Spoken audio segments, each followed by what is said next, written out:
Kamusta pong muli mga katambay? Nagbabalik pong muli ang inyong katambay, si Kamano po, dito po sa ating Tambayang Makabayan. Komento po na inyong lingkod. Ito po, komentuhan po natin mga katambay. Sumagot po ang Pangulong Marcos dito po sa sinabi po ng ating Vice President, yung kanya pong paghingi sa miyembro po ng Kingdom of Jesus Christ dahil nga sa hinihingi niya po ng tawad o paumanhin sa mga miyembro po ng Kingdom of Jesus Christ, yung pang-endorson po niya o panghikayat na iboto po at manalo ang Presidente Marcos Jr. At sinagot din po yung sinasabi po daw ni Vice President na pamumulitika, political harassment, pinasinungalingan po ng Pangulo mga katambay. At meron po siya pahayag. Pakinggan po natin sa News 5 ang pahayag po. At pakinggan po natin at syempre po komentuhan natin. Tinabla ni Pangulong Bongbong Marcos ang akusasyon ni Vice President Sara Duterte na pinupolitika siya sa mga pagdinig tungkol sa pondo. Git ng Pangulo, natural lang ang pagbusisi sa pera ng bayan. Nasa frontline ng balitang yan si Maricel Halili. Mapapagdinig man sa Senado o sa Kamara, bukang bibig ni Vice President Sara Duterte na pinupolitika siya sa tuwing tinatanong tungkol sa kung anong ginastos at kung paanong gagastusin ang pondo ng kanyang opisina. Ngayon, mismong si Pangulong Bongbong Marcos na ang nagsabing walang nangyayaring pamumulitika sa mga budget hearing.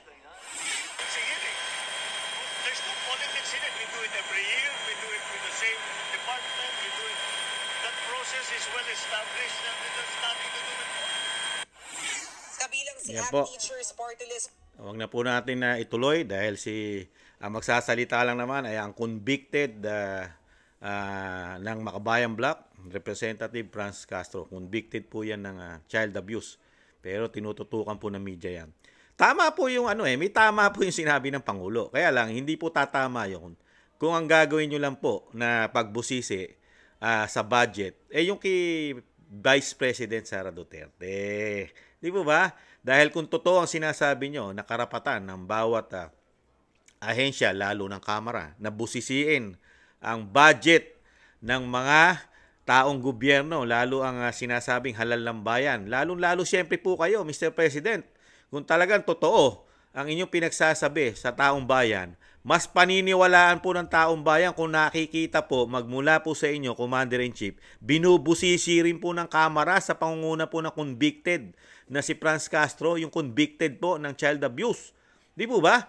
Mas maniniwala po kami, lalo si Kamanong, kung mismong binubusisi rin po ng Kamara, yung inyong budget kung saan nyo po ginastos, yung confidential fund nyo po, nang sa loob lang po ng 12 buwan, mahigit 4 na bilyon, mga katambay, di po ba? Samantalang sa Vice President, 125 million, gigil na gigil po ang Kamara sa pangunguna po ng convicted ng child abuse na si Franz Castro, ang representative po ng grupong Makabayan Block, mga katambay. Di po ba? At maniniwala rin po ang taong bayan, Mr. President, kung pati po ang pinsan nyo na speaker ng Kamara, binubusisi rin po yung budget niya kung saan po dinadala yung budget po ng isang speaker at mga congressman, kung saan po na dinadala, lalo-lalo po ang travel fund, confidential fund, classified fund, at syempre po ang extraordinary fund. Di po ba? Komento ni Kamanong. Dapat po ganon para kami pong mga Pilipino ay hindi po nag-iisip na pinupolitika nyo ang Vice President. Unang-una, napakaraming programa ng Vice President. Di po ba? Nasa COA na po ang usapin. Nagsasubmit po siya. Siya lang po yata ang nagsasubmit ng may resibo sa COA. Pero kayo, hindi po nababalita, Mr. President. Kasama po ang Senate President, ang Speaker of the House. Hindi po nababalita ng mainstream media na nakapag-submit na po kayo at nakwenta na po at nabusisi na po ng COA ang inyong mga confidential fund. Di po ba? At never din po naming nababalitaan sa mainstream media na binubusisi po ang mga department po ninyo. Di po ba? Yan lang po komento ni Kamanong para po ang taong bayan nakikita po na talaga kung ang pagpapatakbo po ninyo sa gobyerno ay talagang wala po kayo itinatago. Magmula po sa ahensya, department po ninyo, biglang Commander-in-Chief, dapat po ipakita nyo sa tao na kayo po ay transparency. Wala po kayo itinatago. Ang pondo nyo po ay pwedeng i-liquidate. Di ba? Pwede naming hingan ng resibo. Lalo po yung sinasabi ni Franz Castro ng convicted ng child abuse. Kung paano po daw ginagastos ang confidential fund. Di po ba? Kaya pangunahan nyo po, Mr. President, hindi po pwedeng puro release lang. Release na sinasabi nyo na dapat lang busisiin. Binubusisi po ba inyo? Ang binubusisi lang po yung sa Vice President. At hindi rin binubusisi yung sa Speaker ng Kamara at ganoon din sa Senate President. Di po ba? Dahil kayo po yung matataas ang katungkulan sa gobyerno. Kayong apat po kayo, Mr. President. Kayo po ang Vice, ang Senate President at ang House of Speaker, ang Speaker of the House. Di po ba? Bakit isang confidential lang ang binabakbakan natin? Tanong ko rin, nagtatanong lang din si Kamanong sa mainstream media, buksan nyo rin, tanungin nyo rin ang Kamara, lalo ang convicted ng child abuse, nagigil sa confidential fund. Tanungin nyo rin, mainstream media, magtanong din po kayo at nagtatanong po si Kamanong. At nagtatanong din po ang taong bayan, saan nyo po ginagastos ang inyong mga confidential fund? Speaker, Senate President, Mr. President, billion po ang confidential fund nyo. Saan po nyo dinadala? Katulad po ng pagkakalkal. At sinasabi nyo nga, nilulustay ng Vice President yung kanyang confidential fund. Yung inyo, ano naman po ang nangyari sa pera nyo? Na pera ng taong bayan na binigay po at pinagkatiwala sa inyo. Speaker, Senate President, Mr. President, ano na po? Puro ganyan lang po ba? Puro sasabihin nyo, walang halong pamumulitika? Di po ba? At minamasama nyo rin yung paghingi ng tawad ni Vice President sa mga miyembro po ng Kingdom of Jesus Christ. Marunong po kasing mahiya at hindi po kasi makapal ang mukha ng Vice President para siya humingi ng isang pagkakamali na sa tingin niya ay malaking pagkakamali na ininendorso po kayo sa Kingdom of Jesus Christ, sa grupo po o sa samahan po ng Kingdom of Jesus Christ. Nagsisisi po ang ating Vice President dahil hindi po niya nakita yung mga pangako nyo. Mr. President, hindi po nakita ng Vice President. Komento ni Kamanong, hindi nakita ng Vice President yung mga pangako nyo, lalong-lalo sa mga Pilipino. Yung pagtuloy, yung sinasabing programa na naudlot at hindi natapos ng dating Pangulong Duterte, hindi po natuloy yun. Ayon po sa ating Vice President. Di po ba? Wala. Yung programa halos sana'y magtuloy-tuloy sa Luzon, Visaya, Mindanao. Natenga. Yan ay pinatunayan din po na inyong kapatid na si Senadora Amy Marcos na wala halos pondo ang bill. Hindi niyo po nilalagyan halos. Di po ba? Kaya karapatan po na ang isang magaling na Vice President at may kahihiyan sa mga Pilipino dahil nga nagkamali siya at sa tingin po ng ating Vice President, komento ni Kamanong, nabudol po nyo siya. Nabudol po ng bagong Pilipinas ang Vice President. Kahanga-hanga po ang ginawa ng Vice President at hindi nyo po hindi po nyo yata kayang gawin yon. Di ba? Yung ganong klase na pagkatao na pagka nagkakamali ay hinihingi ng pasensya. Ganon po ang napakagaling na isang pinuno. Pagka nagkamali, hinihingi niya ng pasensya, tawad, paumanhin. Sa inyo po yata, mahirap po yata ninyong gawin yon, Mr. President.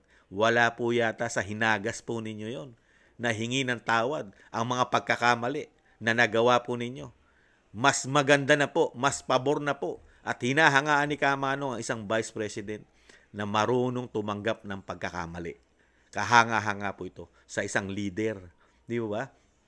Dahil nga nakita niya po paano hindi siya hihingi ng paumanhin sa kingdom, sa grupo ng Kingdom of Jesus Christ. Sa ginagawa po ngayon sa kanila na mismo marami nagpapatotoo, napakaraming violation, harassment ang ginagawa sa grupo ng Kingdom of Jesus Christ. Di po ba?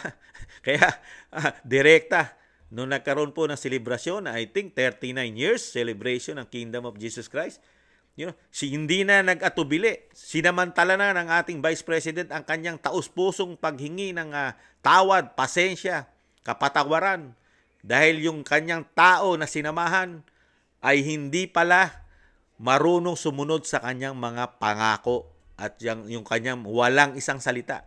Yung mga salita, dumabas lang po sa bibig, wala na. Iba na po nung maupo. Yun po ang tingin ng Vice President eh. Kaya, ano po nangyayari ngayon? Pinupolitika po siya, di ba? Dahil nga, nilabas niya na ang kabulukan. Lahat halos nilabas niya ang kabulukan ng gobyerno kung paano po magwaldas ng pera. Kaya po, galit na galit po sa kanya ngayon.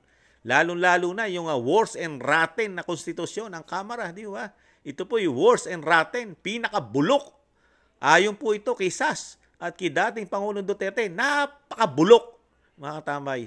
Napakabaho raw po na konstitusyon pagka si dating Pangulong Duterte ang nagsabi at si SAS, lalo po sa paggamit po ng pera at talagang napaka-spoiled, mga katambay. Kaya tayo po mga Pilipino, huwag tayong pumayag na kung talagang sinasabi nila na sila'y tama at mali ang Vice President, kalkalin din natin ang kanilang pondo. Dinadala nila sa issue na confidential fund. Dalin din natin sa issue na confidential fund tayong mga Pilipino. Palabasin din natin ang confidential fund nila. Lalo ang presidente, kailangan ma-audit. I-audit po ang confidential fund ng Pangulo, ang Senate President, at ang Speaker of the House. Di po ba? Para ang mga Pilipino, maging ang tingin sa inyo, hindi kayo namumulitika. Di po ba? Kasi namumulitika kayo. Ganun po yun eh. Wala ba kayong tinatago sa taong bayan? Basag na po ang pula nyo. Komento ni Kamanong, mabahong-mabaho na po kayo sa taong bayan. Kaya lang kayo nagkakaganyan at talagang popular kayo dahil kasama nyo ang mainstream media. Kung walang mainstream media na ganitong klase sa ating bansa, sa komento ni Kamanong, ng bias at walang nakikitang pagkakamali, ang nakikita lang Vice President, hindi nila nakikita ang hinahawakang pera ng Speaker, ng Senate President, at ang Pangulo, hindi nakikita ng mainstream media dahil nga, komento ni Kamanong, may bias na kasi. Di ba? Dahil nga yung sinasabi ng Vice President, demolition job itong ginagawa sa kanya at sa kanyang pamilya. Di ba? Kaya mga Pilipino, mga kababayan ko, huwag tayong pumayag. Kalkalin din natin, palabasin din natin, lalong-lalo dito sa convicted ng child abuse na si Franz Castro. Tanungin din natin siya. Dito sa social media, ano rin po tayo, magkaisa rin po tayo na palabasin din natin ang confidential fund ng Pangulo ng Pilipinas, ang Senate President, ang Speaker of the House. Isama na natin ang convicted ng child abuse na si Franz Castro na nandyan pa rin sa Kamara. Napaka-spoiled. Kaya nga po ang Vice President, ano ang sinasabi ng Vice President? Di ba?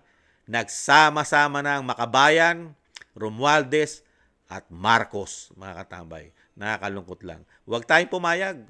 Huwag tayong pumayag na api-apihin ang isang politiko. Samantalang sila, napakalinis nila, itinatago nila, ikinukubli nila sa mainstream media ang kanilang baho o kabulukan, di umano. Pinababango nila, kahit namang anong bango, umaalingasaw naman. Di ba? Umaalingasaw. Naaamoy ng mga Pilipino yung kanilang pinaggagawa, yung kanilang mga kabalbalan dito sa ating bansa. Lalo sa paghawak ng bilyon-bilyon, trilyon, pera ng taxpayer. Nakakautang pa tayo. Di ba? Kaya malabong-malabo na po yan. Lalo sa mga Pilipinong gising na. Gising na ang mga Pilipino. Lalo sa kaperahan na ginagawa nyo yatang gatasan ang mga taxpayer. Tapos ibibintang nyo lahat sa isang Vice President ang korupsyon. Samantalang mas malaki ang inahawakan nyo. Lalo ang presidente. Ubod ng laki ng confidential fund. Niwala man lang isang congressman tumatayo. At hinahanap at kinakalkal kung paano ginastos sa loob lang ng 12 buwan, 12 months lang po. Mahigit 4 na bilyon? O kumulang? Wala lang? Unbelievable. Huwag tayong pumayag, di ba? Kaya gising-gising po tayo, mga taxpayer. Gising-gising po tayo, mga kababayan ko, lalo po yung mga OFW. Ang lalaki po ng tax natin. Pero ganito lang po ang ginagawa ng gobyerno natin at ng mainstream media.